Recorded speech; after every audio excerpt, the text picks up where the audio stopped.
Universal, ప్రపంచమంతటికి చెందినవాడు. అందుకే ఆయన ఆకాశమందు నుంచి చూస్తూ ఉన్నాడు. ఒక అమెరికా నుంచే చూడలేదు, ఒక పాకిస్తాన్ నుంచే చూడలేదు, ఒక భారతదేశం నుంచి చూడలేదు. ఆకాశం నుండి సకల జనులను ఆయన కనిపెడుతూ ఉన్నాడు. దేవుడు అనే అర్థం చాలామందికి తెలియదు. అంటే మతము దేవుడు కలిపి బ్రతుకుతూ ఉన్నారు. ఈ మతము దేవుడు దాంట్లో దేశాన్ని కలుపుతూ ఉన్నారు. ఇవి వేరు వేరు, 3 సెటప్లు వేరు వేరు.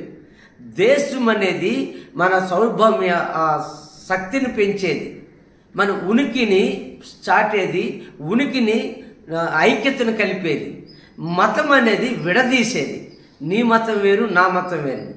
దేవుడు అనేవాడు మానవ జాతిని లేక సకల సృష్టిని సృష్టించినవాడు. ఈ మూడింటిని కలిపినప్పుడు ఆ మనిషిలో అజ్ఞానం పెరుగుతుంది.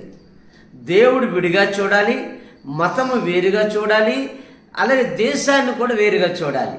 అమెరికాతో మన దేశాన్ని కలపడానికి లేదు. మన దేశ సాంప్రదాయాలు, మన దేశ సంస్కృతి మనకున్నది, అది బలమైనవి.